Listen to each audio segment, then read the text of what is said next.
सबै हामी ग्रुपै छौँ।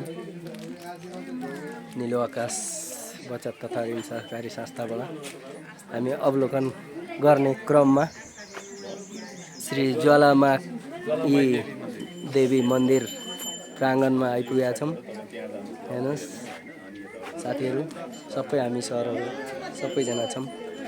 ल तपाईँहरू पनि भिजिट गर्न आउनुहोला हुनुला सबतिर। भयो प्ले भयो अहिले ए ठिक छ। ल सबैजना आउनु होला भिजिट गर्न हाम्रो श्री ज्वालामाई देवी मन्दिर दर्शन गर्न। ल भाउजू पनि कस्तो ल खिचिदिउँ भयो अब।